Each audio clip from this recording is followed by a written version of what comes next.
Salut à tous et à toutes et bienvenue pour cette nouvelle vidéo, c'est Vito. Il est temps que j'en choisisse un et que, enfin, j'arrête de mettre ma SIM tous les jours dans un nouveau téléphone. J'ai décidé donc de faire une vidéo, un petit peu comme quand on va chez un psy et qu'on soigne ses problèmes. J'ai des problèmes très bizarres. Mais aujourd'hui, j'ai décidé de choisir dans quel smartphone je vais mettre ma carte SIM, celle-là même. Alors en face de moi, enfin ici et ici, j'ai 4 smartphones. Il y en a, comme moi, grâce à YouTube, qui peuvent tester et avoir l'occasion d'utiliser au quotidien plusieurs smartphones différents. J'ai d'abord le OnePlus 5, puisque c'est un petit peu le téléphone avec lequel je me sers pour filmer, très agréable. Ensuite, j'ai bien sûr son grand frère, le OnePlus 5T. J'ai ensuite mon petit Conquer, le Essential Phone. Et enfin, j'ai envie de dire un petit peu la Golf, le téléphone que l'on prend toujours quand on sait pas quoi choisir, l'iPhone 8 Plus. On y va, on va essayer de choisir. Alors comme d'habitude, vous le savez, j'ai 5 piliers et forcément ces 5 piliers sont hyper importants pour moi. Mais il y en a un qui est plus important que les autres et ce sera donc mon dernier point. C'est bien sûr l'expérience utilisateur. Alors le design est important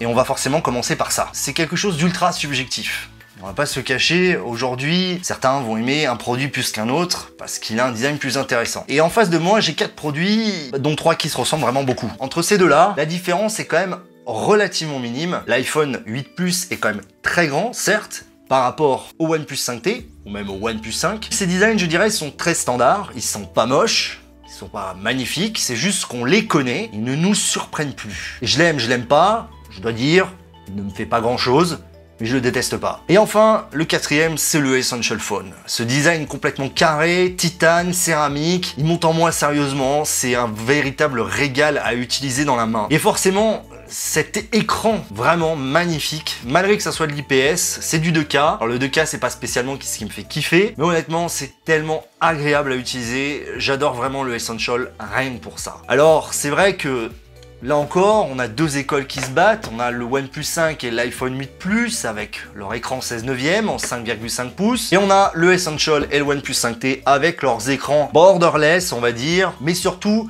leur écran en 18/9 d'un côté et 19/10 pour le Essential. Pour moi, ça reste plutôt, on va dire, esthétique, c'est-à-dire flatteur à l'œil. Mais faut pas le cacher, sur le Essential, ça rend quand même plutôt bien. Et donc, le point du design, je me vois dans l'obligation de le mettre au Essential. Quand même, il n'y a pas photo. Maintenant, on va passer aux écrans en eux-mêmes, leur technologie, leur réactivité, leur résolution. Chez OnePlus, on a fait le choix de l'AMOLED, l'optique AMOLED. Le OnePlus 5, c'est du 5,5 pouces Full HD, c'est magnifique. Le OnePlus 5T, c'est du 6 pouces en Full HD+, donc en gros, on a la même densité de pixels avec ce ratio 18/9. Donc là encore, on a une différence 16/9, 18/9. Le petit plus, quand même, chez OnePlus, c'est qu'on peut régler finalement la colorimétrie de l'écran. On peut choisir du DCI-P3, du RGB ou même encore l'AMOLED. Et ça, j'aime beaucoup. Ça veut dire que ça me laisse le choix. Et ça, j'aime quand j'ai le choix. Au final, l'AMOLED, c'est beau. Les contrastes sont magnifiques. Et je dois avouer, quand même, ce petit écran 18/9 ne me laisse pas indifférent, mais j'aime beaucoup aussi le OnePlus 5. Du côté des Essential et d'Apple avec l'iPhone 8 Plus, on est parti sur l'IPS. D'un côté, on a un 5,5 pouces IPS Full HD. Comme d'habitude, les smartphones d'Apple sont des références. Honnêtement, cet écran est juste superbe. Les couleurs pop, la réactivité est hallucinante, probablement aussi grâce à l'OS. Bref, difficile de reprocher quoi que ce soit à l'écran de l'iPhone 8 Plus. De l'autre côté, on a l'écran de l'Essential à 5,71 pouces, 2K LCD. Alors moi j'aime beaucoup l'écran de l'Essential, j'aime beaucoup surtout les angles de vision, j'aime la colorimétrie, je le trouve vraiment très agréable. Malheureusement, il y a un petit problème avec le soft, ce qui fait qu'il y a des petits manques de réactivité. Mais honnêtement, les deux sont magnifiques. Alors, si j'ai à en choisir un, là encore, chez OnePlus, on a une très bonne réactivité. Là aussi, il n'y a pas de souci. C'est très compliqué. Les écrans OnePlus n'ont rien d'exceptionnel. Ils ne sont pas mauvais pour autant. Mais je dois partir quand même sur le Essential. Encore et toujours, parce que j'aime beaucoup l'IPS. Je fais partie des défenseurs de l'IPS et je trouve ça vraiment superbe.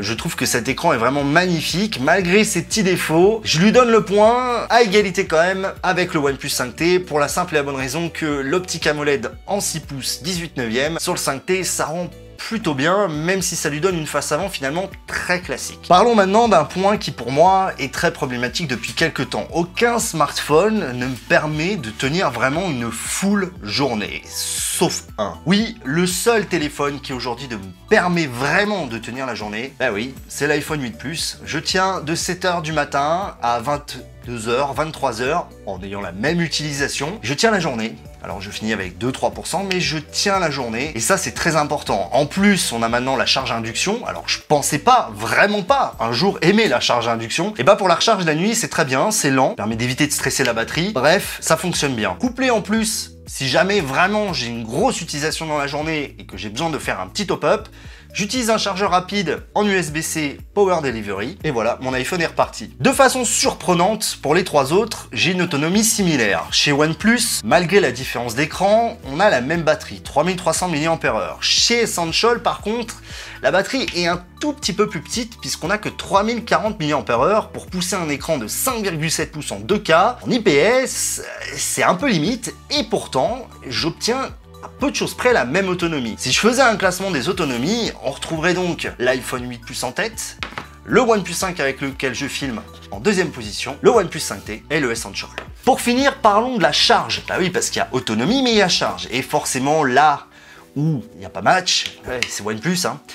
L'iPhone et l'Essential, eux, sont capables d'être chargés en Power Delivery à 9 volts 3 ampères. Les OnePlus, c'est la dash charge entre 30 et 90%. Il n'y a pas match. La dash charge reste toujours une référence. Même s'il faut un câble et un chargeur propriétaire, pour moi, c'est toujours une réussite. Donc forcément, d'un point de vue autonomie, ça revient clairement à l'iPhone. Il n'y a même pas de détails à faire. Parlons maintenant des caméras. Alors les caméras, c'est un vaste sujet. Je ne suis pas spécialiste de la photographie. Moi, j'ai des attentes concernant une caméra. J'attends qu'elle me prenne des photos acceptables pour les réseaux sociaux et des photos qui restent correctes pour pouvoir aussi les partager à la famille. Ça, c'est très important. Et surtout, encore une fois, j'aime bien avoir le contrôle. Donc un mode manuel, pour moi, est important. Et pour cela, certes, l'iPhone prend des très belles photos, surtout avec les nouveaux réglages de saturation proposée sur les nouveaux iPhones. Malheureusement, avoir une caméra manuelle, il faut forcément passer par une application tierce et c'est payant et c'est dommage. OnePlus à ce niveau-là est un petit peu une référence puisque la caméra de base propose tout un vaste panel de réglages manuels, se montre très performante, sauf que sur le 5T, j'aime pas du tout la configuration puisqu'on a deux optiques, finalement deux optiques équivalentes puisqu'on a un 16 et un 20 mégapixels ouvrant un 7, pas de zoom, pas de noir et blanc. Finalement, la configuration qui me plaît beaucoup, c'est celle du OnePlus 5. Pourquoi? Tout simplement parce qu'on a un capteur grand angle, en 16 mégapixels ouvrant un 7, et un téléobjectif 1x6 et 2x en lossless qui propose donc un mini zoom. La caméra en plus du OnePlus 5 est plus que correcte, elle répond parfaitement à mes attentes. Oui, ce n'est pas la meilleure comparée aux autres flagships du marché, mais elle fait très bien le boulot. Chez Essential, c'est un autre débat. La caméra, c'est un donc capteur classique, RGB, couleur, et un capteur noir et blanc 13 mégapixels. Alors au début, le noir et blanc, j'aimais pas, je suis pas fan, je reste pas fan, mais il faut dire ce qui est, faire des photos en noir et blanc, c'est vraiment sympa, surtout que le capteur est très compétitif. Malheureusement, l'Essential est vraiment pas aidé par l'application photo de base, qui est juste merdique au possible. Qu'avec la Google Caméra, ça va un petit peu mieux. Néanmoins, les photos sont quand même moins bonnes. Sur le plan de la photo, je dois l'avouer, je reste sur le OnePlus 5. Certes, il n'est pas aussi bon que l'iPhone, qui lui aussi dispose d'un téléobjectif, mais néanmoins, il me propose des contrôles manuels nativement, et il prend quand même des bonnes photos suffisantes pour mon utilisation. Alors maintenant, on va passer au point le plus important pour moi, c'est l'expérience utilisateur. Alors vous allez me dire, tu compares un Android à un iPhone. Oui, je compare un Android à un iPhone, et toujours, c'est le cas, avec un iPhone, tu n'es jamais surpris, tu es rarement déçu, sauf avec iOS 11. iOS 11 est vraiment une déception, malgré les mises à jour, je trouve toujours que ce n'est pas parfait et il y a encore pas mal de bugs. Néanmoins, il s'est beaucoup amélioré, les premières versions étaient vraiment limites, et là, honnêtement, on retrouve une expérience digne d'Apple. C'est simple, c'est basique, on sait toujours où on va, on connaît l'OS, faut avouer ce qu'il est, c'est quand même toujours rassurant quand on achète un nouveau produit de savoir où on va.